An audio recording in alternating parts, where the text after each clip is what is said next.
இது cooking vlog. இன்னைக்கு நான் ப்ரான் ஃப்ரைட் ரைஸ் தான் செய்கிறேன். இது எப்படி செய்யணும் அப்படின்றது யாருக்கும் நான் சொல்லிக் கொடுக்கல. சும்மா நான் வந்து சாப்பிடும்போது எடுத்த வீடியோவை நான் வந்து அப்லோட் பண்ணுறேன்.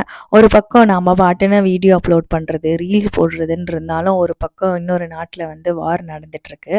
அந்த ஊர் மக்களே வந்து ஜாலியாக தான் இருக்கிறாங்க. எப்போதும் போல் டே டு டே லைஃப் பார்த்துக்கிட்டு தான் இருக்கிறாங்க. அந்த அளவுக்கு அந்த நாடு வந்து தன்னோட மக்களை வந்து எவ்வளோ ஒரு சேஃபாக வச்சுக்கிறாங்க பாருங்க. வானத்தில் வந்து வார் நடக்குது, ஆனால் வந்து தரையில் மக்கள் வந்து எப்போதும் போல் அவங்க டே டு டே லைஃப்பில் வந்து ரொட்டீன் லைஃப்பை பார்த்துக்கிட்டு தான் இருக்கிறாங்க. நான் ரீசெண்டாக ஒரு இன்ஸ்டாகிராமில் வீடியோ பார்த்தேன். பேசஞ்சர் ஃப்ளைட்ஸ் கூட வந்து ஜெட் ஃப்ளைட் வந்து அன்டில் த பார்டர் கிராஸ் பண்ணுற வரைக்கும் கூட போகுதுன்ட்டு. இது எந்த அளவுக்கு உண்மைன்னு எனக்கு தெரியல. ஆனால் இது உண்மையாக இருந்தால் எவ்வளோ பெரிய விஷயம் இல்லை?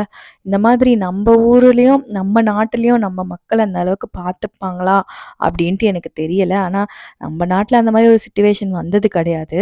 ஆனால் இந்த மாதிரி நம்ம ஊர்லேயும் மக்களை ரொம்ப பொறுப்பாக பார்த்துக்கிட்டாங்கன்னா ரொம்ப நல்லாயிருக்கும்.